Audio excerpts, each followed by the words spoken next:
Nous allons parler du jour du 7 Adar et du décès de Moshe Rabbeinu, selon ce qui est indiqué dans le livre de Rav Yeshua Pinto et dans ses cours. Je vous rappelle que c'est avec la permission et le corrigement du Rav et sa bracha que je donne ce cours en français. S'il vous plaît, vérifiez chacun et chacune que les micros sont fermés, d'accord? C'est important pour qu'on ait une bonne qualité du cours sur YouTube ensuite. À la fin du cours, vous pourrez poser des questions et si vous aimez le cours, je vous prie de diffuser le lien de ce cours, le lien YouTube que je mettrai dans les différents groupes, euh, dans votre entourage pour qu'il fasse connaissance. Ce cours est dédié à la mémoire de mon maître Raphaël Yaakov Israël Bar Yaakov, à qui je dois tout. Je vais donc citer quelques enseignements de Rav Yeshua Pinto que j'ai puisés dans ses livres pour faire profiter des enseignements de Shuvah Israël en français. Donc, ce mercredi, si Dieu le veut, mercredi soir et jeudi, ce sera le jour de la mort de Moshe Rabbeinu, la Haskara de Moshe Rabbeinu, le 7 Adar. C'est un jour très important dans le calendrier juif et on va expliquer pourquoi. Dans l'Halakha, c'est ramené qu'il y a des gens qui jeûnent ce jour-là, etc. On va voir. Imaginez déjà quand un tzaddik meurt, ce qu'on fait. Imaginez Moshe Rabbeinu, le jour de sa mort. Déjà, en préambule, je tiens à préciser, très important, que on n'a aucune possibilité d'appréhender la grandeur de Moshe Rabbeinu. Personne. C'est unique, Moshe Rabbeinu. Vous pouvez prendre toute la Torah. Il y a seulement Moshe Rabbeinu qui pouvait parler avec Akadosh Baruch Hu. C'est marqué panim al panim, comme un homme, il parle avec son ami.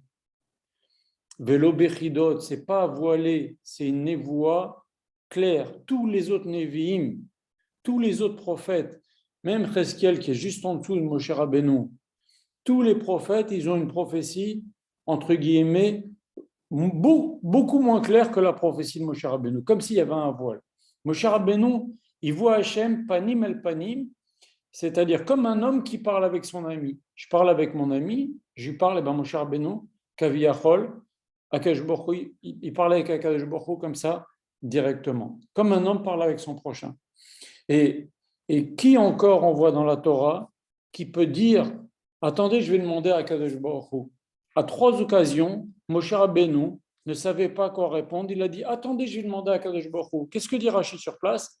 Ashrei Yeludisha, heureux l'homme qui est né d'une femme et qui peut dire, attends, je vais demander à Akadosh Baruch Hu. Comme moi, je vais demander à un rave, je téléphone à l'orave, c'est quoi la réponse? Moshe Rabbeinu, il parle avec Akadosh Baruch Hu. À 3 occasions, on a vu ça. Quand il y a eu les filles de Sélophrad, c'est pas dans l'ordre, mais quand il y a eu les filles de Sélophrad qui ont dit qu'est-ce qu'on fait dans notre cas, Moshe Rabbeinu a dit attendez, je vais demander à Akadosh Baruch Hu. Quand il y a eu des juifs qui étaient impurs, on dit que c'est ceux qui ont sorti Nadav et Avihu, ils étaient donc impurs, c'était Rosh Chodesh Nissan, le 8 Nissan, pardon, ils étaient donc impurs pour le Korban Pessah. Moshe Rabbeinu a dit bah, je ne sais pas quoi faire. Vous me demandez, vous dites que c'est injuste, que vous ne méritez pas d'apporter le Korban Pessah parce que vous étiez occupé à faire une mitzvah. C'est injuste de rater cette occasion. Moshe Rabbeinu, attendez, je vais demander à Kadosh Baruch Hu. Et troisième occasion, ce n'est pas marqué Mephoraj dans la Torah, mais c'est marqué dans Rashi. Quand il y a eu le Mekoshes Etzim, ce juif c'était d'ailleurs le Tselophrad en question, ce juif-là qui a ramassé du bois le Shabbat, et Moshe Rabbeinu savait qu'il était condamnable à mort, mais il ne savait pas quel genre de mort on donnait aux gens qui avaient transgressé Shabbat. Il a dit attendez, je demande à Akadosh Baruch Hu, Akadosh Baruch Hu lui a donné la réponse. Ça, c'est ce que dit Rachid. Donc, quel homme peut dire attendez, je vais demander à Akadosh Baruch Hu?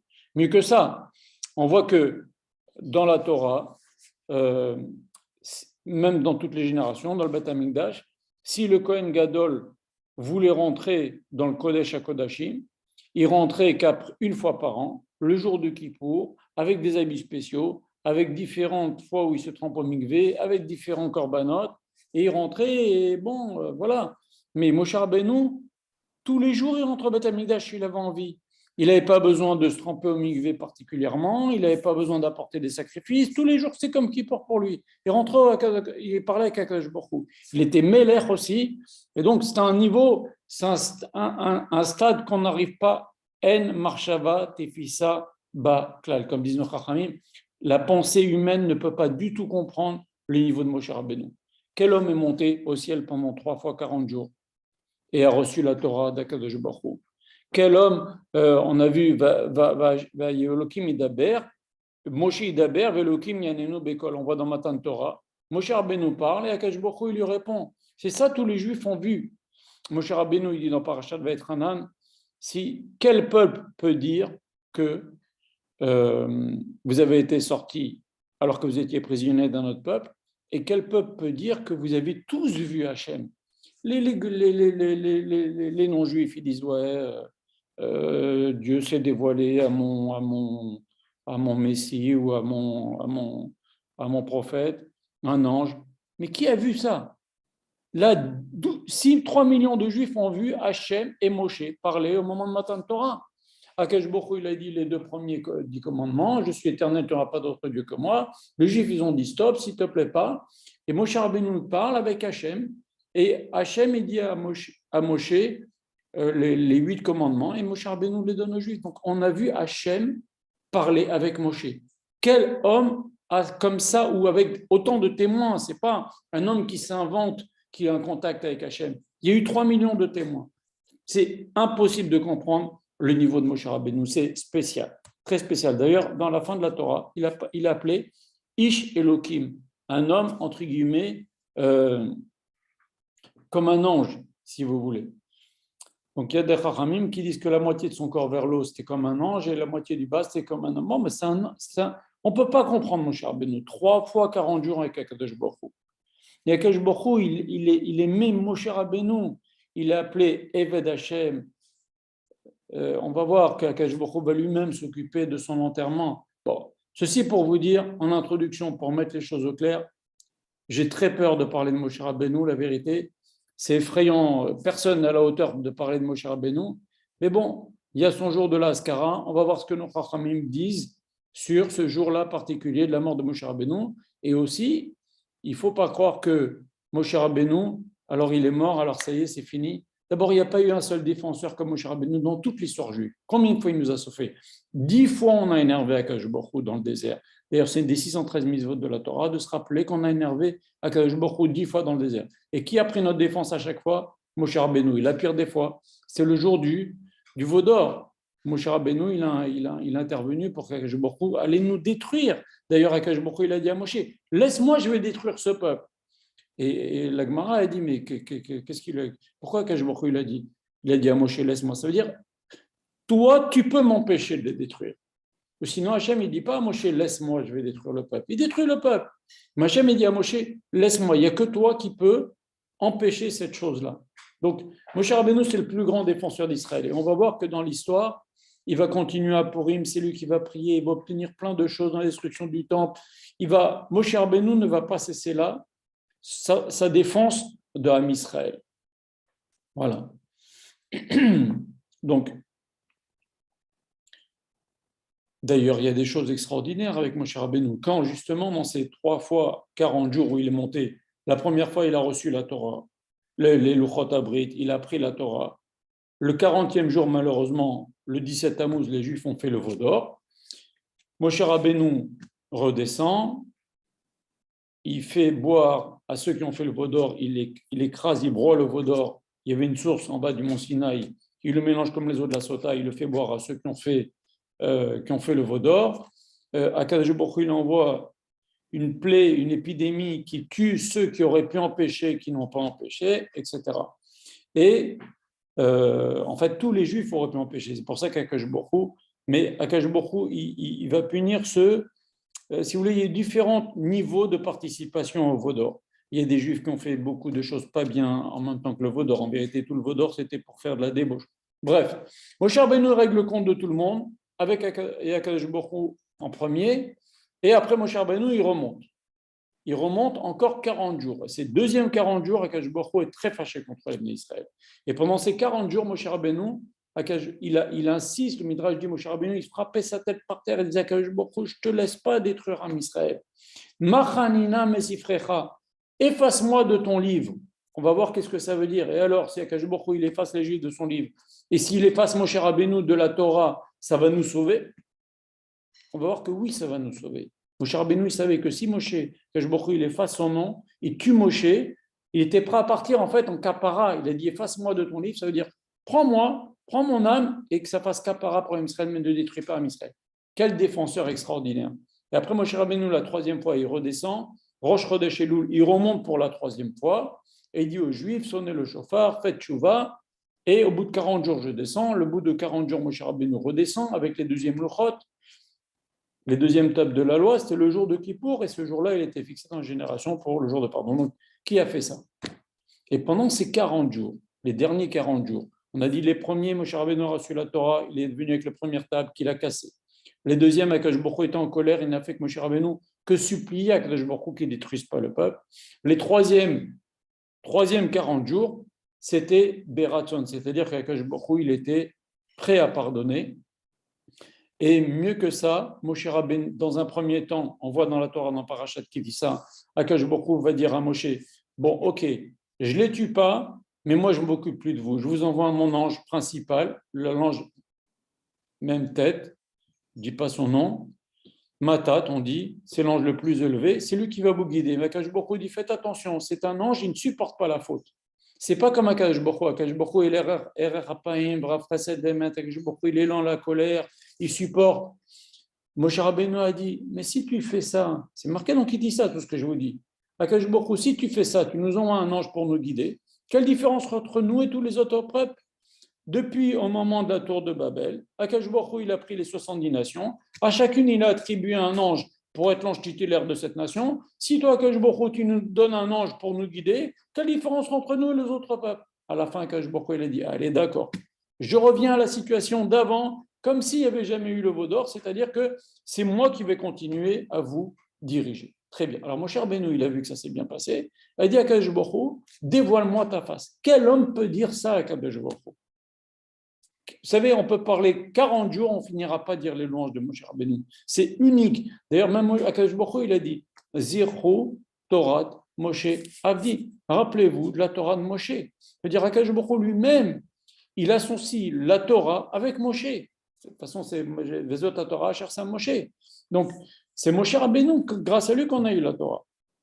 Donc, c'est unique. Maintenant, Moshe Rabbeinu, qu'est-ce qu'il dit à Akadosh Baruch Hu? Donc, il dit ça, il dit à Akadosh Baruch Hu, dévoile-moi ta face. Akadosh Baruch Hu lui dit non, inima komiti, venetzavta la-tsour, voici un endroit, tu vas te poser là. Et Akadosh Baruch Hu, il va mettre sa main, il va passer devant Moshe Rabbeinu, il va lui dire les choses, Esremidot shel Rachamim, Hashem, Hashem, Kel Rachum Bechanoun, ce qu'on dit le lundi, tous les jours. Okay, les jours, on dit Tachamim. C'est pour qu'Akadosh Baruch Hu nous pardonne. Maintenant, Akadosh Baruch Hu dit à Moshe, tu ne me verras pas ma face, tu verras le Kesher Shet Tfilin. Bon, il y a beaucoup à dire là-dessus, mais qui a eu un rapport comme ça avec Akadosh Baruch Hu? Dévoile-moi ta face. Quand Myriam, elle a dit un tout petit truc sur Moshe Rabbeinu pour défendre la femme de Moshe Rabbeinu, Akadosh Baruch Hu, il a puni. Akadosh Baruch Hu, il a dit à Aaron, à Myriam, il a dit, comment vous n'avez pas craint de parler de Moshe, qui est mon serviteur? Ça veut dire, même si c'était mon serviteur et pas Moshe, vous auriez dû avoir peur. Et même si c'est Moshe, c'est pas mon serviteur, vous auriez dû avoir peur. Et Rachid dit sur place, est-ce qu'Akadosh Baruch Hu, vous auriez dû simplement vous dire, est-ce qu'Akadosh Baruch Hu, il aime Moshe comme ça pour rien? C'est que Moshe Rabbeinu, il est très très grand, vous ne pouvez pas parler comme ça de Moshe Rabbeinu. Donc ça, c'est des choses qu'on voit dans Kitissa. Bon, c'est pas dans Baalotra, pardon, et dans Kitissa, ce que j'ai cité quand Moshe Rabbeinu a dit à Akadosh Baruch Hu, dévoile-moi ta face, c'est dans Kitissa. Donc, franchement, ça fait parler de trembler de Moshe Rabbeinu, mais comme je vous ai dit, même sans cours, ça ne suffira pas pour effleurer tout ce qu'on peut dire sur Moshe Rabbeinu. Même comprendre, c'est impossible de comprendre Moshe Rabbeinu. Voilà. Enfin, c'est au-dessus de notre compréhension. Voilà. Donc, le jour de tout ça pour vous dire que, imaginez maintenant le potentiel qu'il y a dans le jour, le 7 Adar, mercredi soir et jeudi, le jour de sa Askara, le jour de sa mort. Qu'est-ce qu'il y a comme potentiel là-dedans? On va en parler. Alors, je vais vous lire quelques passages. Ce que dit la Gemara Shabbat.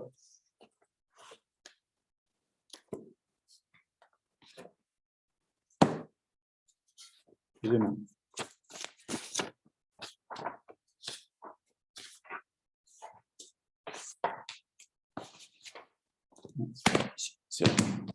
Excusez-moi.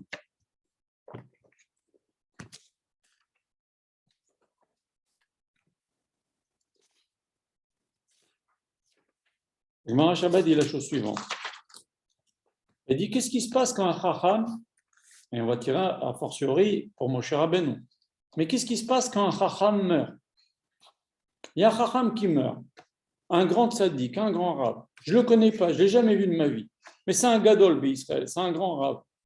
Comment je dois me conduire? Regardez ce qu'il dit la Gemara. C'est dans Masechet Shabbat 105. Elle dit, Achacham shemet akol kerovav. On est tous comme ses proches. On est tous comme si on était notre fils, notre frère, sauf si c'était notre père, notre frère. Vous savez qu'il n'y a que 7 jeunes, 7 proches qui doivent s'endeuiller. Quand un Chacham meurt, un Chacham d'Israël meurt, on est tous les Juifs comme les 7 proches, on doit s'endeuiller. À Kol Korim Alav, on déchire tous ses habits. La kriya, comme quand quelqu'un perd son père, sa mère, son frère, sa soeur, sa femme, Dieu préserve, on déchire les habits. On s'assoit, on fait une heure de deuil. Okay, si c'est son rave, on fait peut-être un petit peu plus. Mais quand un gadol d'Israël décède, on fait tous comme des signes de deuil, comme si c'était comme un de nos 7 proches. Et la Gemara continue et nous dit, maintenant, ça c'est un chacham, mais même si ce n'est pas un chacham, un juif cachère qui meurt, eh ben, on doit tous pleurer sur la perte d'un juif cachère. Et celui qui pleure sur la perte d'un juif cachère, on lui pardonne toutes ses fautes. Pourquoi? Parce qu'on a fait un kavod à un tzaddik ou un juif cachère qui est mort. Alors, le contraire, c'est le contraire. Celui qui ne fait pas de kavod quand un chacham est mort ou un juif cachère est mort, c'est très grave ce que dit ce chachamim, je ne vais pas dire maintenant. Alors, imaginez maintenant comment nous devons, ça c'est pour un juif, pour un chacham, ok? Même si je ne le connais pas, mais c'est un gadol d'Israël, pour moi, on doit prendre le deuil, au moins 1 heure, on doit déchirer son habit. Vous comprenez? Ça c'est un chacham d'Israël. Alors, imaginez ce qui se passe quand c'est le jour de Moshe Rabbeinu. C'est pour ça que dans la halakha, il y en a qui ont l'habitude de jeûner le jour du 7 Adar. Voilà. Et d'ailleurs, alors il ne faut pas croire maintenant que les tzadikim qui meurent, je vous dis quelques divrei chazal, quelques paroles de chazal pour que vous compreniez. Chez nous, on a la émouna et on sait que la vie, ça ne s'arrête pas là. C'est pour ça que Rachamim ont fixé 3 jours de pleurs, 7 jours de deuil, etc. Et celui qui pleure trop, il montre qu'il n'a pas de émouna. Et il ne faut pas pleurer plus que ce que les Chachamim ont fixé. Maintenant, regardez ce que dit Chazal. Chachamim nous disent Gdolim tzadikim bemitatan mi bechayem. Les tzadikim, ils sont encore plus forts après leur mort que lorsqu'ils étaient vivants. Chachamim disent aussi tzadikim afilu bemitatan nikraim chaim. Il y a de quoi développer tout ça, mais je vous dis juste les phrases, les Rachep Pakim. Les tzadikim, même quand ils sont morts, ils sont appelés vivants. Et les Rechaïm, même quand ils sont vivants, ils sont appelés morts. Ça veut dire, ils sont très forts dans le ciel, les tzadikim, quand ils sont morts. C'est pour ça qu'on allume les bougies, etc., etc. Parce qu'ils interviennent. Ils interviennent. D'ailleurs, le Zohar HaKadosh, dans Parashat Shelach Lecha, c'est un Zohar HaKadosh qui est bon de savoir, qui dit que le monde ne tiendrait pas une demi-journée sans la prière des morts sur les vivants. Alors imaginez la prière des tzadikim.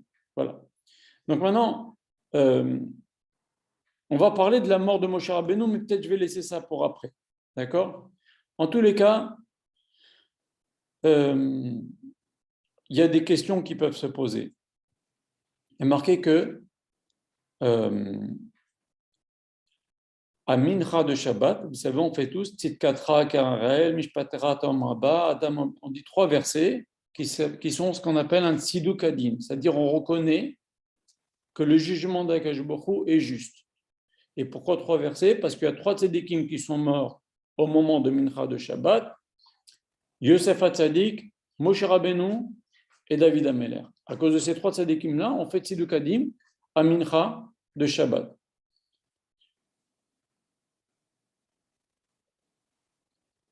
Voilà. Donc maintenant, on va parler un petit peu de la mort de Moshe Rabbeinu après, si vous voulez. Mais déjà, je vais continuer sur Moshe Rabbeinu. Vous savez que Moshe Rabbeinu, il y a une lutte entre cet ange, le plus grand ange dans le ciel, qui a pleuré quand Moshe Rabbeinu est né, parce qu'il savait que Moshe Rabbeinu allait le dominer, lui. Le Rav en a parlé ici, quand il est venu chez moi au mois de mai. Il a marqué, quand Moshe Rabbeinu était dans le berceau, il a marqué « Veine anar boché ». Anar, c'est un jeune homme. Moshe, il a 3 mois. Comment on peut l'appeler un jeune homme, un adolescent? Alors, qu'est-ce qui est appelé Nahar dans la Torah? C'est Chanor. C'est justement cet ange même tête qui, quand Chanor, c'était l'ange même tête. Quand il était venu sur terre, il s'appelait Chanor. Après, c'est l'ange même tête. Et bien, cet ange-là, il pleurait quand Moshe Rabbeinu est né, parce que Moshe Rabbeinu, il va empêcher cet ange-là de diriger un Israël. C'est la force de Moshe Rabbeinu. OK? Maintenant, aussi, on peut se demander la relation entre Moshe Rabbeinu. Tout ce que je vous dis, c'est vraiment un super résumé. Je ne veux pas faire des cours de 2 heures, mais comment la relation entre Akash Baruch Hu et Moshe, elle est extraordinaire. On voit que quand Akash Baruch Hu est en colère, Moshe essaye de prendre la défense des Juifs. Mais il y a un épisode étrange, c'est que quand les Juifs font le veau d'or, qu'est-ce que fait Moshe Rabbeinu? Il dit à Akash Baruch Hu, ce peuple-là a fait une faute très très grave. Je vous en prie, quand on prend un avocat, le rôle de l'avocat, c'est de dire au juge, bon, c'est pas si grave, il n'était pas conscient, il s'est pas rendu compte, il y a des circonstances atténuantes, il y a un vice de forme. Il trouve des moyens pour diminuer la faute.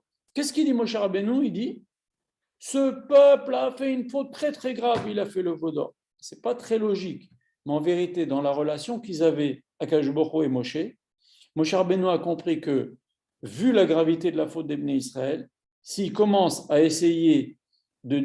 Imaginez, les Juifs ils reçoivent la Torah, ok, à Shavuot, et quelques semaines après, Moshe Rabbeinu il a réussi à les faire monter du 49e de Touma degré d'impureté en Égypte, il les sort d'Égypte, les plaies, etc., il les fait traverser la mer, il leur fait descendre la manne, il leur apprend la Torah, etc., pour les faire monter au niveau de recevoir, de voir Hachem au moment de Matan Torah. Ils arrivent à la faute, à arriver au niveau d'avant la faute d'Adam Arishon. C'est tout le but de l'humanité, c'est réparer la faute d'Adam Arishon. Moshe Rabbeinu arrive à faire ça à 3 millions de personnes. Ils étaient tous immortels au moment de Matan Torah. Quand Akash Baruch Hu, il leur a parlé, ils ont tous, leur neshama a été quitté, Akash Baruch Hu leur a donné une neshama neuve. C'est ce qu'on dit dans la Gada de Pessah. Si on était venu devant le mont Sinaï, sans recevoir la Torah, d'Ayenu, à quoi ça sert d'être devant le mont Sinaï sans recevoir la Torah? Et bien justement, au mont Sinaï, Akash Baruch Hu nous a parlé, ça nous a tellement purifié la neshama que même sans recevoir la Torah, on est arrivé au niveau de la faute d'Adam Arishon. Donc maintenant, Moshe Rabbeinu, il voit qu'à peine on a fait ça, à peine quelques semaines après, on fait le veau d'or. La Gemara a dit, pendant que les Juifs ils faisaient Matan Torah, il y avait un œil qui regardait Akash Baruch Hu, un œil qui regardait le veau d'or. Il n'était pas encore fait le veau d'or, mais ça veut dire dans leur cœur, ils se laissaient la possibilité de peut-être faire cette chose-là. C'est quand même une faute gravissime. Au point que Chachamim disent que dans chaque génération, Akash Baruch Hu, il punit les Juifs un petit peu sur le veau d'or, un petit peu sur le veau d'or, chacun aussi individuellement. Donc maintenant, une faute aussi grave. Moshe Rabbeinu, qu'est-ce qu'il vient? Il se dit, si je commence à prendre, à dire non, c'est pas très grave, ça ne marchera pas. Qu'est-ce qu'il a fait Moshe Rabbeinu? Il a fait à l'envers. Il a dit, je suis très en colère, Akash Baruch Hu, je suis très très en colère, pour que Akash Baruch Hu calme Moshe et l'histoire se calme. Mais c'était le plus grand défenseur, le plus grand avocat qu'on ait jamais eu dans l'histoire.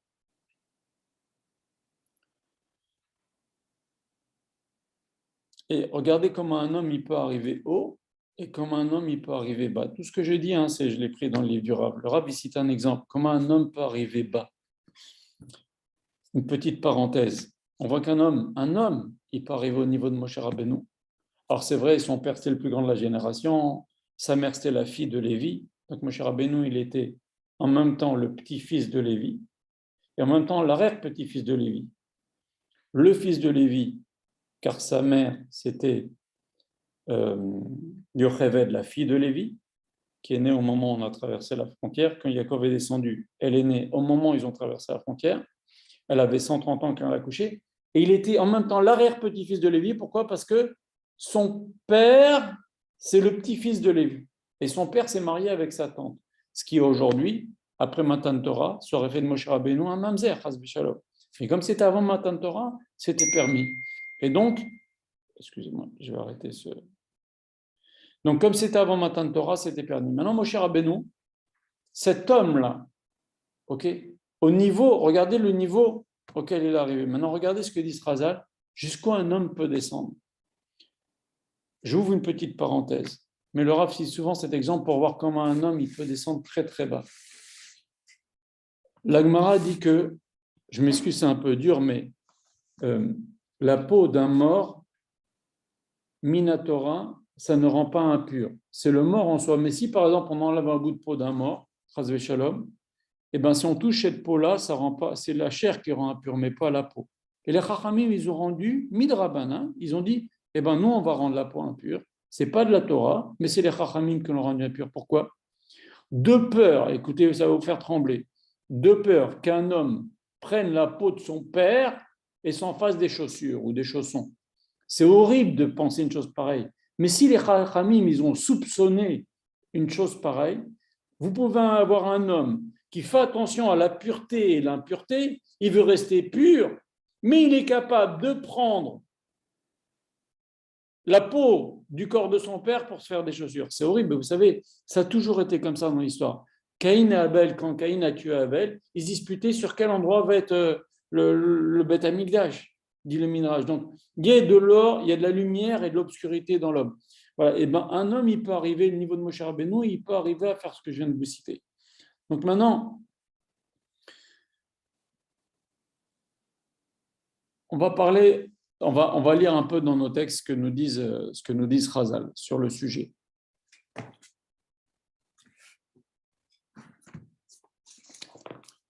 De Moshe Rabbeinu.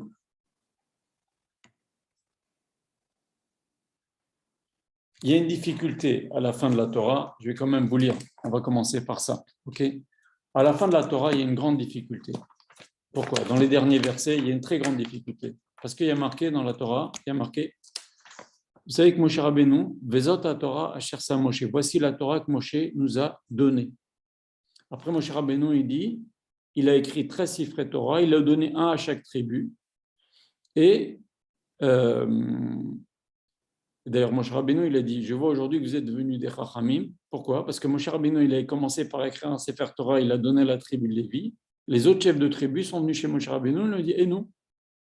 Demain, dans 10 ans, dans 100 ans, dans 500 ans, la tribu de Lévi va dire, la Torah, elle a été donnée qu'aux Lévi, pas à toutes les autres tribus. Moshe Rabbeinu, il dit, vous avez raison, vous êtes Chacham, je veux faire un Sefer Torah à chacun. Et le jour de sa mort, Moshe Rabbeinu, il a écrit 13 Sefer Torah. Et donc, il y a marqué la Koach est à Sefer Azé. Prenez ce Sefer Torah-là, etc., étudiez-le, etc. Donc, le Sefer Torah que Moshe Rabbeinu a écrit aux 13 tribus, il est complet. Or, qu'est-ce qu'il y a marqué à la fin de la Torah? Les 8 derniers versets, il y a marqué Vayamot Sham Moshe Eved Hashem. Il est mort, Moshe, le serviteur d'Hashem. Comment Moshe Rabbeinu peut écrire il est mort, Moshe? C'est ça la fameuse difficulté. Les Chachamim en parlent beaucoup là-dedans, il y a beaucoup de discussions. Mais déjà, on va lire un peu le texte, si vous voulez bien, pour avoir un peu dans le Chumash. Ok? Vayamot Shem Moshe Beretz Moav, Alpi Hashem. Moshe Rabbeinu est mort. Alpi Hashem, ça veut dire ce qu'on appelle Mitat Neshika. C'est pas le Malach Hamavet, l'ange de la mort, qui a pris l'âme de Moshe. Moshe Rabbeinu, il dominait l'ange de la mort. Même l'ange de la mort a fait le cadeau à Moshe, il lui a pris la Torah. Donc, c'est Akadosh Baruch Hu lui-même qui a pris l'âme de Moshe. Vaikbor Oto Bagai. Akadosh Baruch Hu a enterré Moshe, Begai. Be'eretz Moab, Moul Bet Peor, à face de l'endroit où les Juifs ont été avec les femmes. Ça s'appelle à l'endroit de Peor, là-bas. Velo Yada Ishet Kevurato, et personne ne connaît, et il fallait que Moshe soit enterré là, parce que c'était une faute tellement grave ce qui s'est passé avec les femmes et la Vodazara de Baal Peor qu'ils ont fait là-bas les Juifs. Hachem, il a mis Moshe en face pour compenser sur le mont Nebo qui est en face de Bet Peor pour compenser la faute.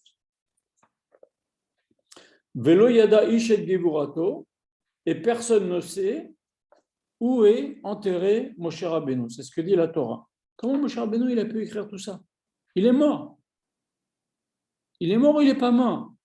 Si tu dis qu'il n'est pas mort, alors comment il écrit Vayamot Shem Moshe? Il ment quand il dit il est mort Moshe? Et si tu dis qu'il est mort, alors qui a écrit ces derniers versets il est mort Moshe? C'est ça la fameuse discussion. Après Boloïda Ishet Kevurato, personne ne sait où est enterré Moshe Rabbeinu. La Gemara, elle raconte une histoire. Elle dit qu'il y avait des gens qui ont voulu. La Gemara, elle dit pourquoi Akash Baruch Hu n'a pas voulu dévoiler où est enterré Moshe Rabbeinu? Parce que les Juifs vont venir sur la tombe de Moshe Rabbeinu, ils vont dire à Akash Baruch Hu, par le mérite de Moshe Rabbeinu, envoie-nous le Mashiach. Et Akash Baruch Hu, entre guillemets, sera obligé de nous envoyer le Mashiach. Donc Akash Baruch Hu, il a dit je cache où est enterré Moshe Rabbeinu.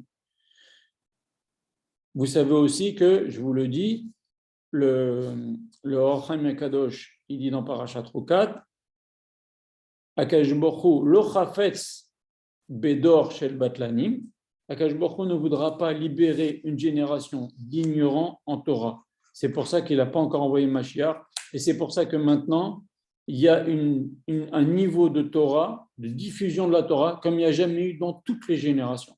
Il n'y a jamais eu une génération comme la nôtre où il y a autant de yeshivot et de kolélim et de gens qui étudient la Torah. Il n'y a jamais eu, de toutes les générations. Même à l'époque des Tanaïm Amoraïm, il n'y avait pas, en nombre, je parle en quantité, je ne parle pas en qualité, je parle en quantité. Il n'y a jamais eu comme ça. Et donc, Akash Baruch Hu, le Chafetz, Bedor chez le Batlanim, Akash Baruch Hu ne veut pas libérer des gens ignorants en Torah. Donc, il a attendu qu'on arrive. De toute façon, Akash Baruch Hu, c'est marqué aussi dans le Sefer Devarim qu'à la fin des temps, les Juifs ils vont revenir à la Torah. Donc, il y en a qui disent, et le Or HaMim Kadosh, il le dit ici dans Parashat Azinu, une des premiers qui va se lever au moment de Triyat HaMetim, c'est Avraham, Yitzhak, Yaakov et Moshe Rabbeinu. Et on dit que Moshe Rabbeinu, pourquoi il est enterré en dehors d'Israël, c'est qu'il va prendre toute cette génération-là qui est morte dans le désert, qui a vécu 40 ans dans le désert, qui est morte dans le désert. Moshe Rabbeinu, ils vont tous se lever avec Moshe Rabbeinu et ils vont rentrer en Eretz Israël. Ce que Moshe Rabbeinu n'a pas réussi à faire, ils sont tous morts dans le désert et lui aussi il est mort là-bas à Arnevo, il va le faire maintenant. Il y en a même qui disent que en fait, le Mashiach final, c'est Moshe Rabbeinu quand il y aura Triyat HaMetim. Il y a différentes opinions à ce sujet. Maintenant, regardez cette Gemara, elle est extraordinaire, le Rav il a expliqué. Ils ont envoyé un roi Racha, il a dit, mais c'est pas possible qu'on ne connaisse pas la tombe de Moshe Rabbeinu. On sait que la Torah nous dit qu'il est enterré à Arnevo. Il a envoyé des soldats, aller chercher la tombe de Moshe Rabbeinu. Regardez ce que dit la Gemara.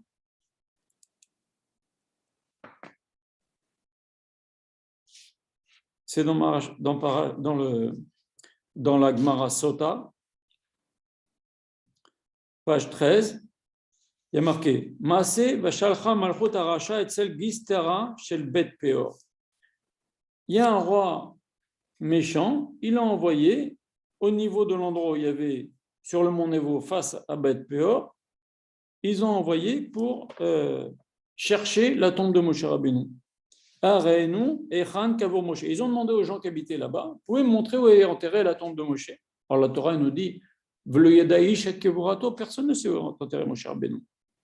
Alors, ils sont partis en haut du mont Nebo, et Ninma Lahem les Mata, ils ont cru voir que la tombe de Moshe Rabbeinu était en bas du mont Nebo. Ils sont partis en bas du mont Nebo, Ninma Lahem les Maala, ça leur a cru, il leur a paru que la tombe de Moshe Rabbeinu était en haut. Ni Chalkou Jeshte ils ont pris une moitié des soldats en haut, une moitié des soldats en bas. Ceux qui étaient en bas, ils ont cru que la tombe était en haut, ceux qui étaient en haut étaient en bas. Qu'est-ce que veut nous dire ça, Gemara? En vérité, c'est un remèze. C'est que il y a des gens élevés et des gens moins élevés. Ceux qui sont en bas, ceux qui ne sont pas très élevés, ils croient que la tombe de Moshe Rabbeinu, elle est en haut. Ça veut dire Moshe Rabbeinu, il est en haut, il ne s'occupe plus de nous. Et ceux qui sont élevés, ceux qui sont en haut, ils voient qu'il est en bas. C'est-à-dire que Moshe Rabbeinu, il s'occupe encore de ce qui se passe sur terre, comme va le dire le Midrash, au moment de Purim, au moment de la traduction du temple, dans le Zohar Kadosh, tous les 2-3 pages de la Neshama de Moshe Rabbeinu, elle se dévoile à Rabbi Shimon Bar Yochai, elle lui explique des secrets de la Torah, ça s'appelle Raya Memna, le berger fidèle. Donc Moshe Rabbeinu, il n'a pas fini quand il est mort le 7 Adar, il a continué, et il continue, et il continuera Bezrat Hashem jusqu'à la Géoula. Il ne faut pas croire que ça s'est arrêté là. Donc, on va encore continuer juste pour le pshat du texte, ok? Moshe ben Mea Vesrim Shana Bemoto. Moshe avait 120 ans le jour de sa mort. Lokata Eno, son œil n'a pas faibli. Velonas Lecho, et sa peau ne s'est pas asséchée. Alors, qu'est-ce que c'est? Rachid dit quelque chose d'incroyable. Lokata Eno, son œil ne s'est pas arrêté de voir. Af Meshemet, même quand il était mort. Moshe Rabbeinu continue à voir, même quand il est mort. De là, on apprend que les morts, eux, ils ne voient plus quand ils sont morts. Mais Moshe Rabbeinu, même quand il était mort, ses yeux continuent à voir. Qu'est-ce que ça veut dire? Il est dans la tombe de toute façon. Qu'est-ce qu'il va voir? C'est aussi une façon de nous faire comprendre que Moshe Rabbeinu continue à voir ce qui se passe dans Israël. C'est ce que dit Rachid. Même quand il est mort, les yeux de Moshe Rabbeinu continuent à voir. Et la Gemara a dit quelque chose d'incroyable. Elle dit que Moshe Rabbeinu, le jour de sa mort, quelque temps avant, il a fait la guerre contre Og Melech HaBashan, un roi géant très fort. Donc, il était très fort, Moshe Rabbeinu. Et même, on dit que il a été vers un certain endroit juste avant d'être enterré. Il y avait 13 marches à monter. Il les a montées d'un coup. Il était très fort, Moshe Rabbeinu. Il était grand, il était fort, même au moment de sa mort. D'ailleurs, je vais juste faire une petite parenthèse avant d'oublier. On nous dit que Moshe Rabbeinu, il avait 120 ans le jour de sa mort. Une fameuse discussion, il est marqué qu'Akash Baruch Hu Malé Shenotav Shel Tzadikim. Akash Baruch Hu, il remplit les années des Tzadikim. C'est-à-dire que normalement, un Tzadik, il meurt le jour de son anniversaire. Rabbi Chaim de Volojin, il précise, il dit non, pas forcément le jour de son anniversaire, peut-être même le jour de sa Brit Mila. Comme lui d'ailleurs, il a dit, mais après, il est mort aussi le jour de sa Brit Mila, Rabbi Chaim de Volojin. Et on voit qu'il y a des tzadikim qui ne meurent pas le jour de leur naissance, ni le jour de leur Brit Mila. Alors, c'est une fameuse question. Ceux qui ont lu mon livre, ils voient que j'en parle à la fin. Rav Israël, il n'est pas mort le jour de son anniversaire. Alors, le frère du Maharal de Prague est aussi Rav, je ne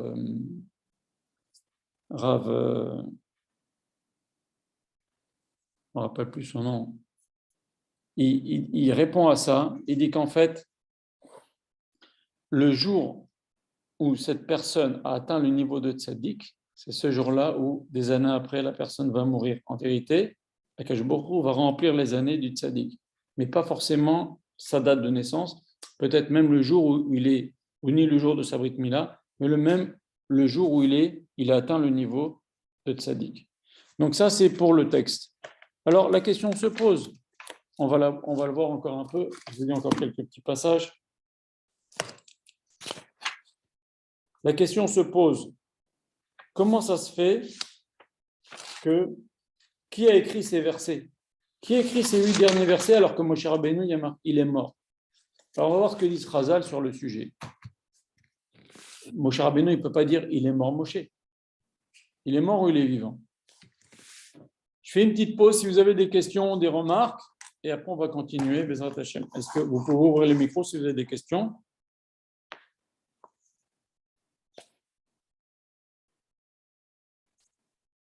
Pas de questions? On continue alors. Bezrat Hashem. On continue. Et la Gemara, elle va plus loin. Elle dit quelque chose d'incroyable. Elle dit, la Gemara, elle nous dit, Amar Rabbi Yehuda, dans Masechet Sota Yud Gimel, toujours, qui raconte la mort de Moshe Rabbeinu, il nous dit, il m'allait Mikra Katouf, si ce n'était pas marqué, Ifchar le Omro, on ne pourrait pas le dire. Eran Moshe Met, où est mort Moshe? Bechelko Shel Reuven. Moshe Rabbeinu, il est mort sur le territoire des Reuven. Ve'eran Moshe Kavour. Et où Moshe est enterré? Bechelko Shel Gad, sur le territoire de Gad. Otan Arban Milin, Mi-Olicho, ces 4000, ces 4 kilomètres-là, qui a déplacé Moshe Rabbeinu? Melamed Shaya Moshe Mutal Bekanfa Shechina. Akash Baruch Hu, il a pris Moshe Rabbeinu, il a déplacé.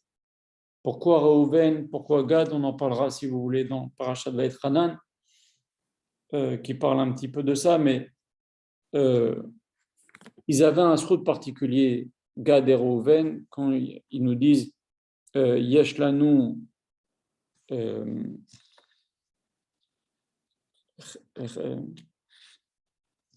ils avaient un lien particulier avec Moshe Rabbeinu. On en parlera, Bezrat Hashem. Ce n'est pas le moment d'entrer là-dedans. Alors voilà.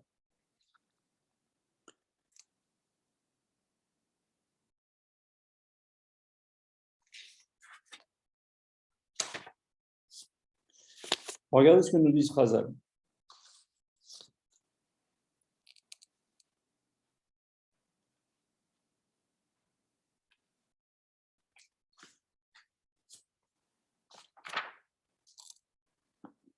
Les différentes opinions sur qu'est-ce qui s'est passé avec Moshe, qui a écrit ces derniers versets-là.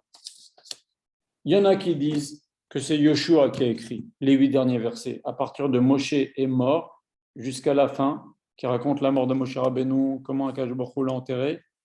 Il y en a qui disent que c'est Yoshua, mais ça ne colle pas parce que c'est une opinion, mais on peut s'opposer à cette opinion parce que la Torah serait plus complète.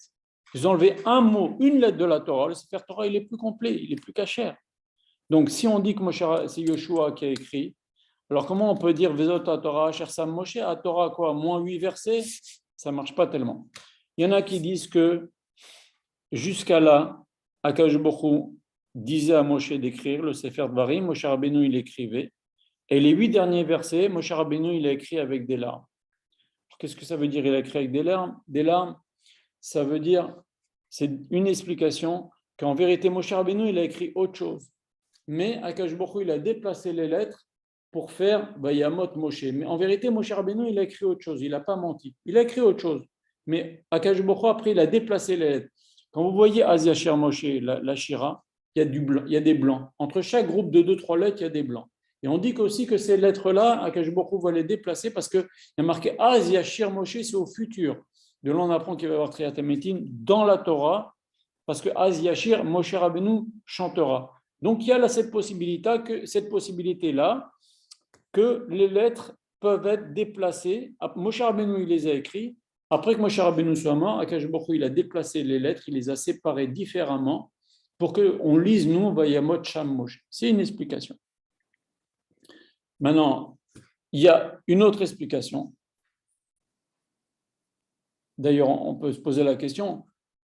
La Gemara nous dit que Moshe Rabbeinu, on a dit que Moshe Rabbeinu, il est mort le Shabbat. C'est pour ça qu'on fait Tzit 4a. Or, la Gemara nous dit que Moshe Rabbeinu, il a écrit 13 Sefer Torah le jour de sa mort. Alors, comment? On n'écrit pas le Shabbat. Alors, comment est-ce possible? Alors, il y a plein d'explications. Je vous donne une seule. Celle que dit le Harizal, elle est Atsum, ça fait trembler la vérité. Mais Moshe Rabbeinu, il est mort le 7 Adar, mais Akash Baruch Hu l'a fait revivre. C'est pour ça qu'il a pu écrire Vayamot Moshe. Il est mort Moshe. C'est vrai, il est mort. Mais Akash Baruch Hu l'a fait revivre. Et là, il a eu le temps d'écrire les 13 Sifrei Torah et ce n'était pas forcément un Shabbat. Donc, il serait mort le 7 Adar, 1, et Akash Baruch Hu l'a fait mourir le 7 Adar. Ça, c'est ce que dit le Harizal. Il y a plein d'explications, plein d'explications. Il y en a même qui disent, vous savez que ce n'est pas marqué Mefourage dans la Torah qu'il est mort le 7 Adar, comme ce n'est pas marqué Mefourage dans la Torah qu'il est né le 7 Adar. Donc il y a plein d'explications. Rabbi Eliezer Agadol, c'est pas n'importe qui, il dit même que Moshe Rabbeinu serait mort le 7 Shvat. Mais ça colle pas parce qu'on dit que Moshe Rabbeinu, même le Sifri, je l'ai envoyé aujourd'hui sur le groupe, il y a marqué à la fin de la Torah, il y a marqué les Bnei Israël ont pleuré Moshe Rabbeinu 30 jours. De quels 30 jours? Apparemment, quand on lit le texte, c'est 30 jours après la mort de Moshe. Ils ont fait 30 jours de deuil. Mais le Sifri dit ils ont pleuré Moshe Rabbeinu 30 jours avant, parce qu'ils savaient qu'Akash Baruch Hu a dit à Moshe Rabbeinu, tu vas mourir. Et donc, Moshe Rabbeinu, il s'est préparé. Il a commencé Rosh Chodesh Shvat à écrire le Sefer Dvarim pendant 36 jours jusqu'à la veille de sa mort. Et donc, les Juifs, ils ont commencé à prendre le deuil déjà avant la mort de Moshe Rabbeinu. Ils ne voulaient pas se séparer de Moshe Rabbeinu. Et maintenant, une autre explication que le Rav a donnée, c'est que Moshe Rabbeinu est mort le 7 Adar, il y a différentes parties de la Neshama. Il y a Neshama, Ruach et Nefesh. Et la Neshama de Moshe Rabbeinu a quitté Moshe Rabbeinu un vendredi 7 Adar.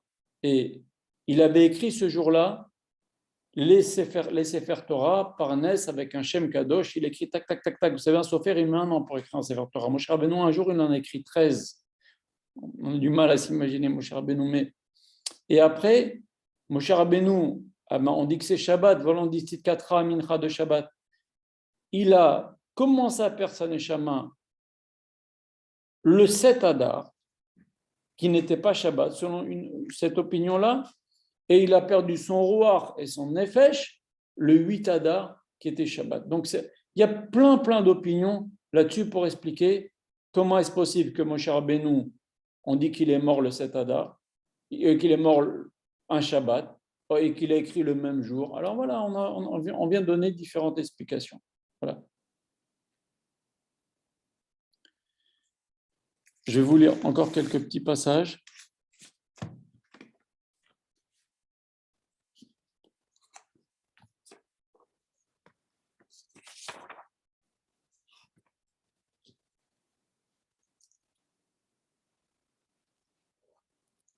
Regardez ce que dit. Maintenant, on va parler un petit peu de après la mort de Moshe Rabbeinu. Qu'est-ce qui se passe? Le Midrash dit qu'au moment de la destruction du temple, c'est un moment difficile, un moment de din, de rigueur, et c'était un moment, chas v'shalom, où Akash Baruch Hu pouvait détruire tout à Israël.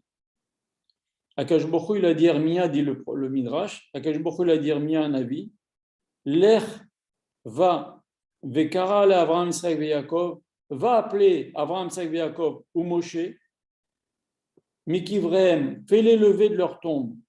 Avraham, Israël et Yaakov, on sait où ils sont enterrés. Ils sont enterrés à Marpella, à Hebron. Et Akadosh Baruch Hu a dit à Hermia, pourquoi tu vas aller leur appeler? Parce que eux, ils savent pleurer et réveiller la clémence qui est en moi. Amar Hermiaou, l'Akadosh Baruch Hu, Hermiaou, il a dit à Akadosh Baruch Hu, Akadosh Baruch Hu, toi-même, tu as dit dans la Torah qu'on ne sait pas où est enterré Moshe Rabbeinu. Comment tu veux que j'aille, moi? Où tu veux que j'aille? Amar l'Akadosh Baruch Hu, il a dit à Akadosh Baruch Hu, Lech lesefat Yarden, va au bord du Jourdain, va rem colère, et lève ta voix, crie, Vekara, et dit, Ben Amram, fils d'Amram, Moshe Rabbeinu, c'est le fils d'Amram. Amod, lève-toi, Beret Sonecha, regarde ton troupeau, chez Balaoum, Oivim, que nos ennemis nous avalent, ils nous dévorent. Donc, cette etza, ce conseil, le Rav nous dit, ce conseil qu'Akadosh Baruch Hu il a donné à Hermia d'aller demander à Moshe Rabbeinu de prier pour nous, eh ben, il s'applique aussi à nous, qui nous empêche à nous d'allumer une bougie à la mémoire de Moshe Rabbeinu. Le Rav d'ailleurs il a institué, avant d'étudier la Torah, c'est bien d'allumer une bougie à la mémoire de Moshe Rabbeinu et de dire à Akadosh Baruch Hu par le srout de Moshe Rabbeinu, puisque Akadosh Baruch Hu lui-même, il le dit dans le Midrash, Moshe Rabbeinu, il sait comment élever, je l'ai dit tout à l'heure, ils avaient une telle relation que Moshe Rabbeinu s'est fait jaillir à Akadosh Baruch Hu la pitié envers nous. D'ailleurs, il y a une Mara Mafrida, une Mara incroyable, deux Gmarot incroyables qui me viennent en tête. Un jour, Moshe Rabbeinu, il vient, il voit Akadosh Baruch Hu en train d'étudier la Torah, je crois, dit la Gemara. Et Akadosh Baruch Hu, Moshe Rabbeinu, il parle à Akadosh Baruch Hu. Akadosh Baruch Hu lui dit à Moshe, on ne dit pas bonjour chez vous? Qu'est-ce qu'il a besoin, Akadosh Baruch Hu, du bonjour de Moshe? C'est ce que dit Moshe. Akadosh Baruch Hu lui dit, qu'est-ce que tu as besoin de mon bonjour? Akadosh Baruch Hu lui dit, ça aurait été bien que tu me dises bonjour parce que ça aurait réveillé la clémence. Pareil avec Rabbi Shmuel Kohen Gadol, le jour où il est rentré dans le Beth Kodesh HaKodashim, c'est pas Moshe Rabbeinu, mais j'ouvre une parenthèse. Il a demandé à Rabbi Shmuel Kohen Gadol, bénis-moi. Et qu'est-ce qu'il a fait comme tfila, Rabbi Shmuel Kohen Gadol à Akadosh Baruch Hu, que ta clémence domine ta rigueur. Bien. Encore une autre histoire. Il y a marqué que, c'est cité dans un Rashi, que je crois que c'est après les Meraglim, dans un Rashi dans Parashat Shelach Lecha, Akadosh Baruch Hu dit, Moshe Rabbeinu dit à Akadosh Baruch Hu, Hashem rachum vechanun erachpaim barav chesed. Rashi sur place, il dit, qu'est-ce qui lui prend Moshe Rabbeinu de nous rappeler maintenant les 13 attributs de clémence d'Akadosh Baruch Hu. Alors Rashi raconte, il dit, un jour, Moshe Rabbeinu, il voit Akadosh Baruch Hu citer ces 13 attributs de clémence. Moshe Rabbeinu, il demande à Akadosh Baruch Hu, t'as pitié pour les tzadikim, pas pour les rechaïm. Akadosh Baruch Hu, il dit, non, même pour les rechaïm, j'ai clémence. S'ils font tchouva, je pardonne. Alors Moshe Rabbeinu, il dit, mais c'est pas bien. Akadosh Baruch Hu lui dit, t'en auras besoin un jour. Et quand les Juifs vont faire l'histoire des Meraglim, ils ne vont pas vouloir rentrer en Eretz Israël. Akadosh Baruch Hu est très fâché, il veut détruire le peuple. Moshe Rabbeinu, il dit, Hashem, Hashem, tu m'avais dit que même pour les Rechaïm. Donc c'est ce qu'il avait dit à Akadosh Baruch Hu, un jour tu en auras besoin. Donc regardez cette relation qu'il y avait de défenseurs et de juges à Akadosh Baruch Hu. Et Moshe Rabbeinu, il savait réveiller la clémence d'Akadosh Baruch Hu. C'est ce que nous, rien ne nous empêche, en particulier le 7 Adar, de réveiller la clémence d'Akadosh Baruch Hu en rappelant le souvenir de Moshe. C'est ce que dit Akadosh Baruch Hu à Hermia. Va, appelle Moshe Rabbeinu. D'ailleurs, je vous ai dit tout à l'heure, pourquoi la tombe de Moshe Rabbeinu est cachée? Parce que si on allait pris sur la tombe de Moshe Rabbeinu, on pourrait faire venir le Mashiach immédiatement. Tellement Akadosh Baruch Hu aime Moshe Rabbeinu.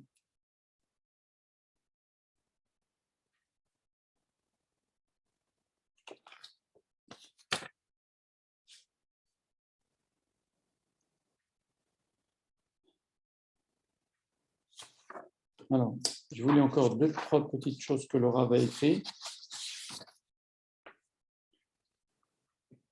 Qu'est-ce qui se passe le jour de la mort d'un tzaddik? Bon, on va parler, là, c'est pour Moshe Rabbeinu, mais qu'est-ce qui se passe le jour de la mort d'un tzaddik?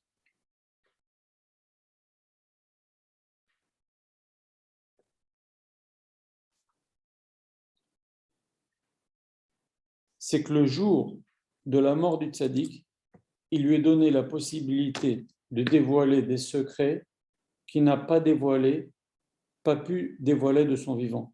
On a vu ça avec Rabbi Shimon Bar Yochai. Le jour de sa mort, regardez ce que dit Rabbi Shimon Bar Yochai à Kadosh Baruch Hu, il dit quelque chose d'incroyable. Personne ne peut parler comme ça, mais Rabbi Shimon Bar Yochai, ce qu'il a dit à Kadosh Baruch Hu, toute ma vie, je t'ai respecté à Kadosh Baruch Hu, je t'ai fait le kavod. Toi, aujourd'hui, à Kadosh Baruch Hu, c'est toi qui vas me faire le kavod. Et il a dévoilé ce jour-là, Idra Rabba, Idra Zuta, c'est des textes qui sont liés avec le Zohar.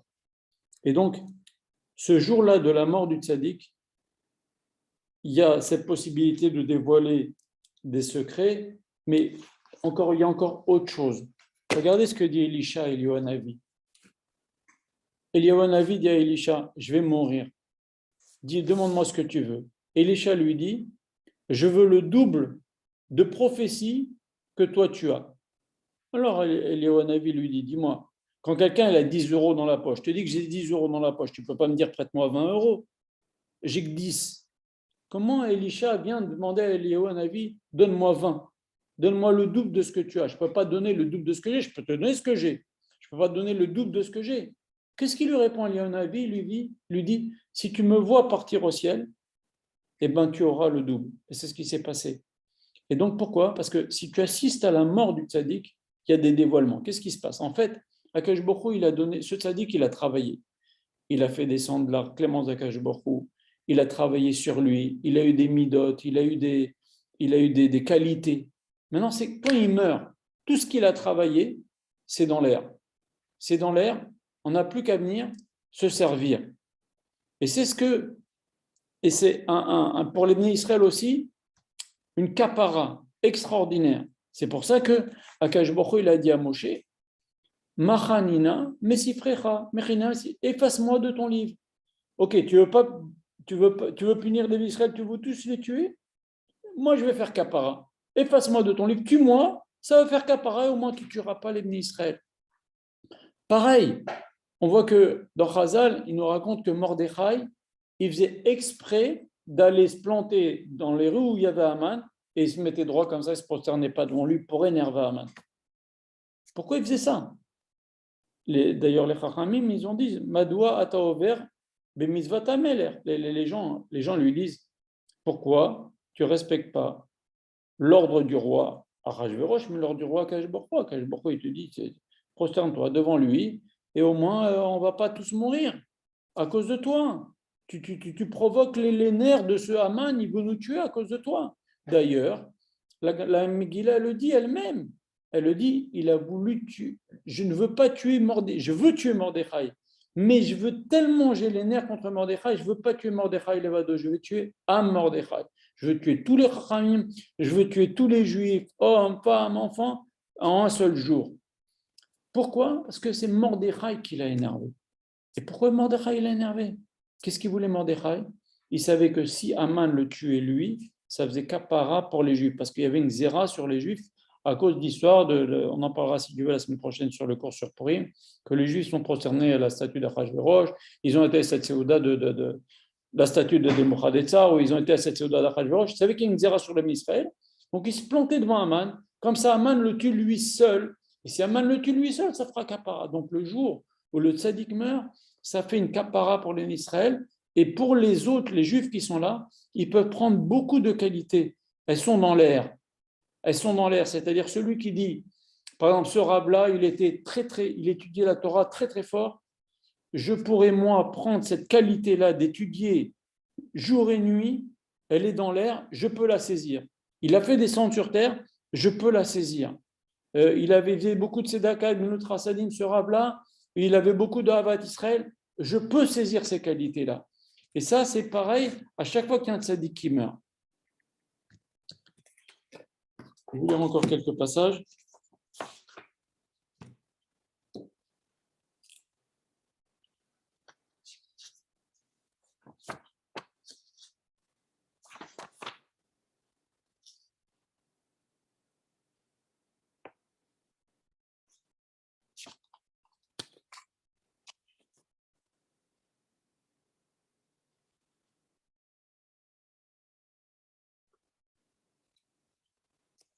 Oui. Et aussi, il dit le Rav, il dit quelque chose de joli, il dit qu'en fait, comment ça se fait que on peut avoir encore l'influence de son Rav alors qu'il est mort? Regardez ce que dit la Gemara, elle dit que Shlomo Ameler, qui était l'homme le plus racham de tous les temps, tant que son Rav, Shimi Ben Gera, était vivant, il ne s'est pas marié avec la fille de Paro. Il n'osait pas. Et quand son Rav est mort, pourtant c'est Shlomo, il s'est marié avec la fille de Paro, ça lui a coûté très cher, ça nous a coûté très cher. Bref, ça veut dire que l'influence du Rav, quand le Rav est vivant, elle est très forte. Mais ça dépend de nous de faire que l'influence du Rav reste même quand il n'est plus là. Pourquoi? Parce qu'il faut se rappeler, il faut toujours se demander, est-ce que le Rav serait d'accord? Il faut l'avoir bien fréquenté pour cela, mais est-ce que le Rav serait d'accord que je fasse ça? Moi, une fois, Rav Israël m'a dit, tu ne sais pas, tu es devant une voie A ou la voie B, si tu ne sais pas, réfléchis, moi, qu'est-ce que j'aurais fait? Et c'est ça qu'un juif il doit se faire. Et maintenant, ce qu'on appelle ces gagouim, c'est-à-dire d'avoir langui son rave, ça peut faire qu'on reste au niveau comme si le rave était vivant. Et ça, il faut bien sûr l'avoir fréquenté beaucoup. Voilà. Je vais encore vous dire quelques petites choses.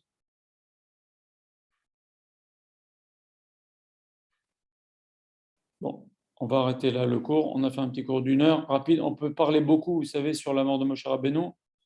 Est-ce que vous avez des questions sur le cours? J'ai dit vraiment Bonsoir, Eliaou. super résumé. Hein. Bonsoir, c'est Marc. Bonsoir Marc. Ça va? Et moi, il y a un truc qui m'interpelle. Sur la tombe, si on savait où il était enterré, on aurait Machiar qui viendrait immédiatement. C'est ce que tu as dit tout à l'heure. Oui, oui. Mais c'est compliqué ce que tu dis.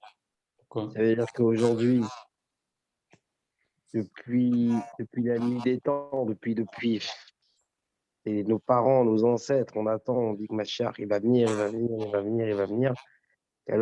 Alors que si on savait où se trouvait son tombeau, on aurait matière immédiatement. Alors, c'est quoi le problème? C'est quoi le problème? On ne sait pas où il est ce tombeau. C'est Hachem qui ne veut pas qu'on le sache. C'est Oui, quoi? c'est marqué dans la Torah. C'est quoi le Dans problème? les 8 derniers versets de la Torah, il y a marqué Voloïda ish et kevorato adayamazé. Personne ne sait où se trouve la tombe de Moshe Rabbeinu jusqu'à ce jour. Et on ne le Mais saura jamais. c'est compliqué ton histoire là. Ces écrits, ces choses, elles sont compliquées parce que on attend Mashiach. On a des Rafam qui étudient, des gens qui reviennent à la religion. Il y a des choses extraordinaires qui se passent, comme des choses pas belles qui se passent. Et indirectement, il pourrait être à portée de Mashiach, il pourrait être là demain, on va dire, si on savait où son tombeau est, si on savait où il était enterré.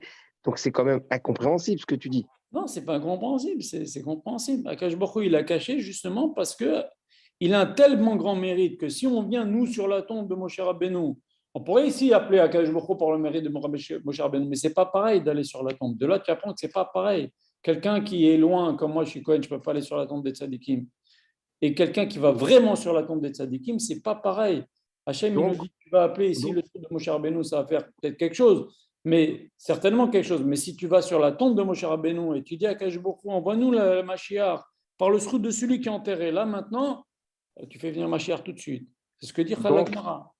donc pour moi, Hachem, il dit que tout le peuple d'Israël n'a pas ce mérite pour pouvoir accéder à cette tombe pour qu'on ait Mashiach immédiatement. Il ne veut pas Il nous Akash punit Baruch Hu entièrement. que Il punit les Mashiach vienne Rachamim, par ça. il punit les Rachamim, il punit les gens normaux, il punit tous les Juifs qui sont sur cette terre. Il les Akash punit Baruch Hu ne veut directement. pas que Mashiach vienne par la tfila sur la tombe de Moshe Rabbeinu. C'est pour ça qu'il a caché, exactement. C'est ça. Et vous savez, même plus que ça, C'est pas il y a des prophètes qui disent des pages et des pages sur les guerres qui précèdent les difficultés. Je vous en prie, coupez les micros 2 secondes parce que je vais dire un petit truc, s'il vous plaît. Voilà. Il y a des prophètes, des pages et des pages qui racontent les difficultés qui vont venir avant l'époque de Mashiach. Et la Gemara a dit, les Chachamim disent, qui viennent mais que je ne sois pas là. Je ne veux pas être là. C'est trop dur. Qui viennent, je suis content qu'ils viennent, mais je ne veux pas être de cette génération-là qui va avoir le Mashiach. Ça va être trop dur ce qui va se passer avant. Alors, c'est étrange parce qu'il y a une autre Gemara qui dit que si les Juifs, et c'est Rav Israël ici était sous-temps, il a écrit dans son livre, il a dit, la Gemara dit que si les Juifs du monde entier respectaient 2 Shabbats d'affilée, Mashiach viendrait de suite. Donc tu vois que toutes ces prophéties négatives, des guerres, des souffrances, etc., ne sont pas obligées de se passer. Ça peut se passer à la gentille.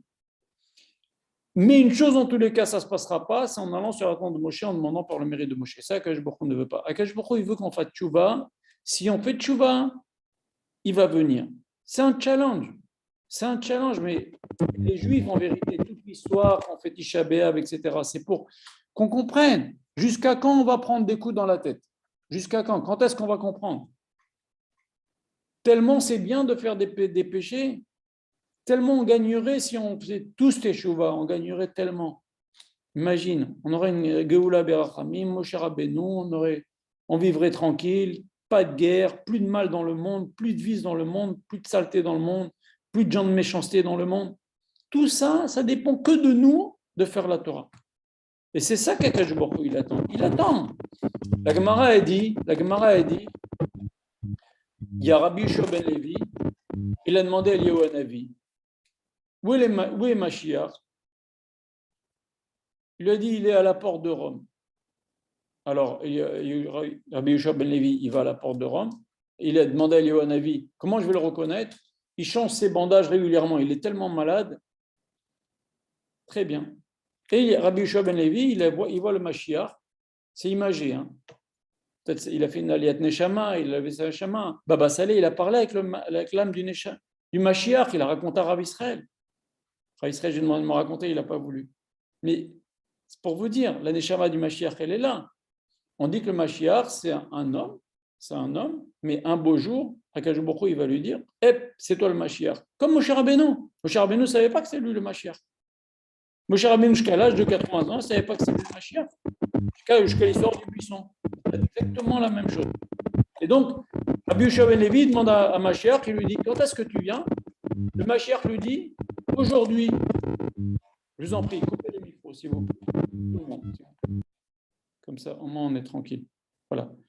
Et le Mashiach ne vient pas. Le Mashiach dit à Rabbi Yehoshua ben Levi, je viens aujourd'hui. Et il ne vient pas. Alors Rabbi Yehoshua ben Levi part chez lui un avis, il lui dit, il s'est moqué de moi, le Mashiach. Il m'a dit qu'il venait aujourd'hui, il n'est pas venu. Et lui, un avis, il a dit non. Il a dit, Ayom, aujourd'hui, imbikolo tishmaou, c'est ce qu'on dit dans la file. Ayom imbikolo tishmaou. Aujourd'hui, si vous écoutez la voix d'Hachem. Si on écoute la voix d'Hachem, on peut avoir le Mashiach sans passer par toutes les souffrances. C'est ça tout le challenge de Geoula Barachamim. Et c'est ça toute l'histoire du peuple juif. Maintenant, on a un challenge maintenant. Le peuple juif, il a un challenge. Est-ce qu'on veut, comme c'est marqué dans les Nevi'im, les guerres, les trucs, les morts, les trucs, ou est-ce que par nous, par notre tchouva, par une amélioration, et c'est ça que le Rav, vous écoutez, le Rav, il ne fait que parler de ça, ça fait 2 ans. Il faut se réveiller, il faut arranger, si on veut que ça se passe à la gentille, il faut s'améliorer, il faut s'attacher à Kadosh Baruch Hu, il faut, pour que ça se passe bien. Même si ce n'est pas tous les juifs, au moins une grosse partie des juifs, un grand moment de tchouva, et bien Kadosh Baruch Hu, il faut que ça se passe gentiment, super bien. Parce qu'il y a d'autres prophéties qui disent que on va voir des nissim, des miracles encore plus grands que la sortie d'Égypte, parce que la sortie d'Égypte, c'était dans un pays, là, Kadosh Baruch Hu va nous sortir de tous les pays où les juifs sont, ça va être extraordinaire, ça peut être extraordinaire. Tout dépend de nous. Est-ce qu'il y a d'autres questions? Une dernière question, après je ne vais pas trop t'embêter. Moi, une dernière question, comme tu dis, de tout le peuple, tous les juifs du monde fassent au moins 2 Shabbats complets. Ok, Hachem, il est grand, d'accord. On a des sages qui font tout pour nous ramener à la religion, mais il y a des juifs qui ne savent même pas qu'ils sont juifs. T'as des gens aujourd'hui qui ne savent même pas qu'ils sont juifs. Comment tu veux que tous les juifs du monde puissent faire Ceux qui 2 sont juifs, Shabbats? non, le problème, mais je parle même pas, même ceux qui sont juifs, ils ne veulent pas. Alors la question, on n'arrive même pas à cette question-là. D'accord, Il ok. faudrait que les juifs qui savent, au moins, ils le fassent. En tout cas, une chose aussi concernant ton cours, tu nous expliques ça assez fluide. Je trouve ça vachement fluide. On a l'impression que tu l'as vécu, ce truc, alors que c'est très compliqué. Tu nous racontes ça comme si c'était un peu... c'est fluide, tu vois ce que je veux dire? Alors que c'est C'est quand même des difficile, tu choses sais, de parler de qui ont Moshe été, Rabbeinu. qui ont été décortiquées, sûrement étudiées, décortiquées Oui, avec oui, des je années, vous ai quoi. dit vraiment, je vous ai dit comme un, vous savez, comme un mec qui fait du surf là, il touche une vague, il touche une autre vague, il Très touche fluide, une autre vague. très fluide. Comme un mec qui fait du windsurf là, tu sais, des trucs là, il touche. J'ai fait qu'effleurer. J'ai fait qu'effleurer le sujet parce que c'est des sujets très profonds. Dès qu'on touche à Moshe Rabbeinu, c'est extrêmement profond. Bravo, Eliaou, bravo. Alors, Alors, est-ce qu'il y a d'autres questions? oui, moi je voudrais bien dire quelque chose. Bonsoir, Bonsoir. c'est Myriam Azouz. Ouais, c'est pour répondre à Marc, en fait, quand il a dit, mais alors, si on ne sait pas où il est le cercueil de Moshe Rabbeinu, alors on aurait pu demander que Mashiach y vienne, puisque Moshe Rabbeinu, il est méritant. En même temps, si Hachem, c'est que Hachem, il ne voulait pas. Parce que c'est Moshe Rabbeinu qui serait le Mashiach. Donc c'est Hachem qui ne voulait pas que le Mashiach soit dévoilé. Et donc c'est pour ça peut-être qu'il l'a caché, non? Oui, oui, c'est ce que la Gemara elle dit. Akash Baruch Hu, il a caché la tombe de Moshe Rabbeinu parce qu'il ne veut pas que Mashiach y vienne par la prière sur la tombe de Moshe Rabbeinu. Non, parce Akash que Baruch Marc, Hu, il veut que Mashiach y vienne.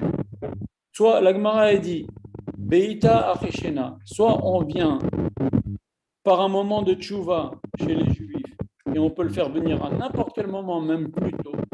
Soit il y a une date limite, et soit ça se passe à la gentille, soit Akash Baruch Hu, il nous lève un roi méchant comme Aman ou comme Paro, je ne sais plus ce que dit la Gemara, il va nous faire tellement de mal que les Juifs vont faire tchouva.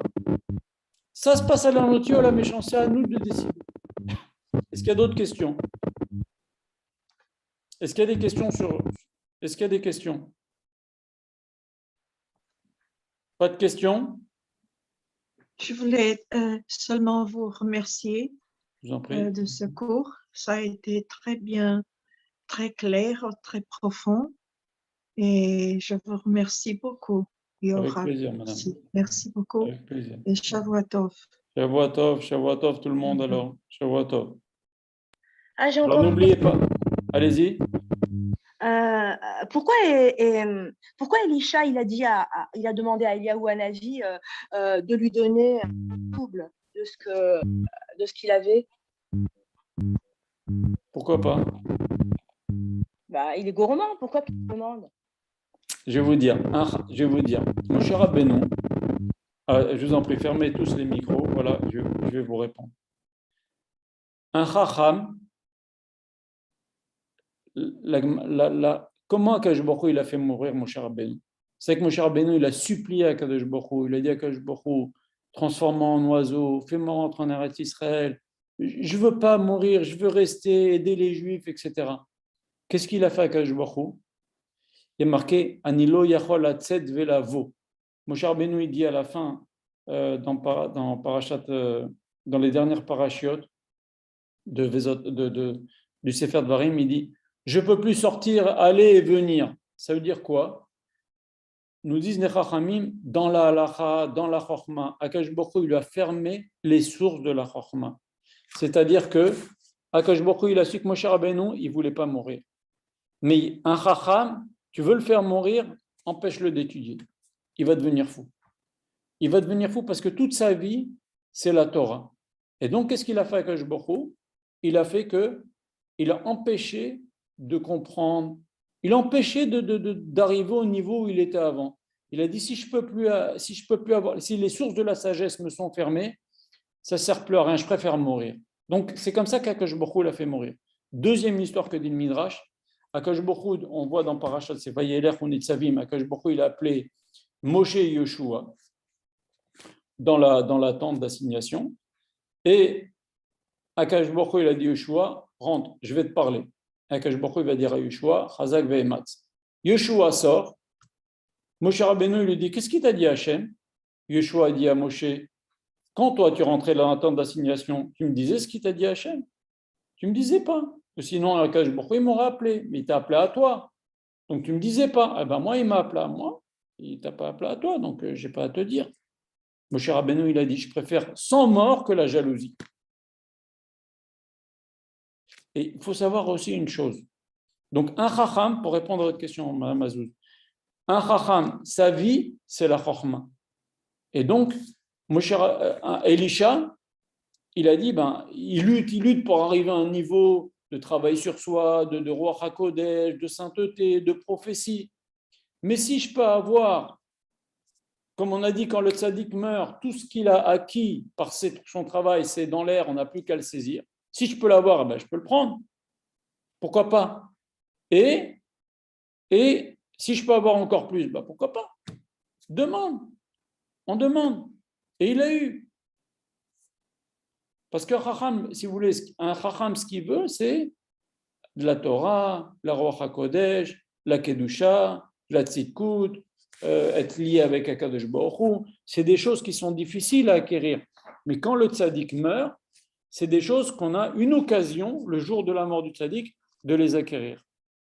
Donc il a tenté et il a gagné.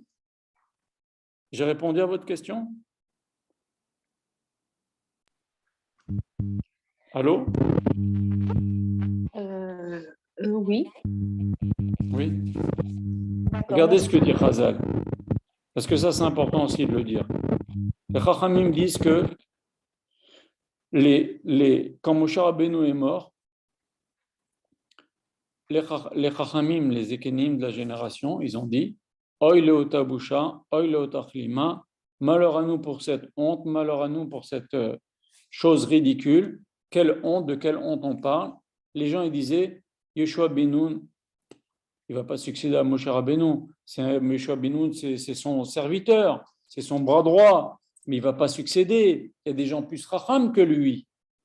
Et Yeshua Benoun, c'est le type qui arrange les tables, c'est celui qui arrange les chaises, c'est le type qui arrange le bureau du Rav, c'est un type qui balaye le Beth Midrash. C'est pas lui qui va succéder à Moshe Rabbeinu. Et puis nous, ce n'est pas notre kavod d'aller balayer le Beth Midrash ou d'aller arranger les chaises pour les gens. Et quand Akadosh Baruch Hu, il a choisi Yeshua Benoun pour succéder à Moshe Rabbeinu, ils ont dit malheur à nous pour cette chose qu'on a cru honteuse. On a cru que c'était honteux d'arranger le Beth Midrash. On a cru que c'était honteux de préparer la bouteille d'eau pour le Rav. On a cru que c'était honteux d'aller d'aller balayer avant que le Rav arrive. Eh bien, malheur à nous, parce que c'est cette chose-là honteuse, qu'on a cru honteuse, c'est grâce à ça que Yoshua, il n'a jamais quitté Moshe Rabbeinu. Regardez jusqu'où ça va. Comme Yoshua ben Nun, quand Moshe Rabbeinu est monté au ciel les premiers 40 jours, quand il est descendu, quand les Juifs ont fait le veau d'or, qu'est-ce qu'il trouve en bas du mont Sinaï? Yoshua ben Nun. Ça veut dire que pendant 40 jours, Yoshua ben Nun, il n'a pas rejoint le peuple. Quand Moshe Rabbeinu est monté au mont Sinaï, après Matan Torah, il a un petit peu accompagné. Moshe Rabbeinu est monté, il a dit reste là.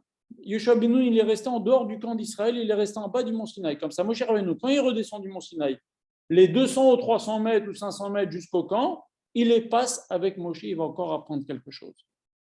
C'est pour vous dire. Maintenant, qu'est-ce que nous disent Rachamim? Ils nous disent que sur la tombe de Yoshua ben Nun, on a dessiné un soleil. Ce n'est pas quelque chose qu'on fait chez nous, mais c'est exceptionnel. Pourquoi? Parce que Rachamim ont dit une deuxième chose. Ils ont dit Moshe Rabbeinu, c'était comme un soleil, et Yoshua ben Nun, c'était comme la lune. C'est-à-dire que Yoshua ben Nun, tout ce qu'il a pris, c'est de Moshe. La lune, en vérité, elle n'éclaire pas d'elle-même. Même quand on ne voit plus le soleil, la lune est lumineuse parce que quelque part de l'autre côté du monde, il y a le soleil qui éclaire la lune. Vous comprenez? Et donc, ce qu'il veut nous dire, c'est que toute la force de Yoshua, c'est grâce à Moshe Rabbeinu. D'ailleurs, ce que nous dit la Torah, elle nous dit, le dernier vers, les avant-derniers, 2-3 derniers versets avant la Torah, elle nous dit, Yoshua ben Nun, malé roi chachma, Yoshua ben Nun, il était plein de sagesse, qui s'amarque Moshe et Yadav alav, car Moshe Rabbeinu a mis sa main sur lui. Simplement, il a mis sa main sur lui, il a béni Yoshua ben Nun, il était plein de sagesse, il a dirigé le peuple. Et donc, Yoshua ben Nun, on a mis le soleil sur sa tombe pour dire quoi? Que Moshe Rabbeinu, Yoshua ben Nun, toute sa vie, il étudiait le Sefer Dvarim, il essayait de réfléchir comment son maître, Moshe Rabbeinu, aurait voulu qu'il agisse. Et c'est ça le vrai élève. Le vrai élève, il doit se demander, même quand son maître n'est plus là, comment mon maître aurait voulu, ce que je vous ai dit un peu dit tout à l'heure, comment mon maître aurait voulu que j'agisse maintenant. C'est pour ça que Yoshua ben Nun est comparé à la lune. Il prend l'éclairage de Moshe Rabbeinu qui est le soleil. C'est pour ça qu'on a fait un soleil sur sa tombe. Et c'est pour ça qu'il a eu la force aussi, Yoshua ben Nun. Il y a marqué dans le Midrash que Akadosh Baruch Hu s'est dévoilé Yoshua, il lui a parlé, et il a trouvé Yoshua en train d'étudier le Sefer Dvarim. En vérité, il faut comprendre aussi, ce Sefer Dvarim, c'est extraordinaire. Bon, ce n'est pas le moment d'en parler, mais c'est Moshe Rabbeinu, il a vu que l'exil allait s'étendre, et il a écrit un livre avec 955 versets. Et quand on va lire ces 955 versets, on va pouvoir ouvrir des portes du ciel et atteindre des choses qui vont nous permettre à nous d'obtenir des choses par notre prière. C'est extraordinaire ce Sefer Dvarim et ce jour du Seth Hadar. Donc, en tous les cas, le Seth Hadar, le soir, allumer des bougies, le matin, allumer des bougies, c'est le Yortzeit de Moshe Rabbeinu, c'est un jour Kadosh Meod, Kadosh Meod. Il y a des gens qui jeûnent. Le Rav cette année a décrété un jeûne pour les gens bien portants de l'aube jusqu'au soir parce qu'on vit un moment difficile, difficile pour un Israël, difficile au niveau particulier, au niveau de tout le peuple d'Israël. Donc c'est un jour très, très, très kadosh. Et ce n'est pas l'Askara n'importe qui, c'est Moshe Rabbeinu, on a un peu effleuré. C'est extraordinaire ce jour-là. Et il ne faut pas perdre de temps ce jour-là. Ce jour-là, c'est bien d'étudier, ce jour-là, c'est bien de prier. Comme Purim. Purim aussi, j'ai raconté une histoire hier, c'est des jours où il faut prier à Kadosh Baruch Hu. Est-ce que vous avez encore d'autres questions? Pas d'autres questions? Alors on arrête le cours. Shavua Tov. Shavua Tov. Shavua Tov. Shavua Tov.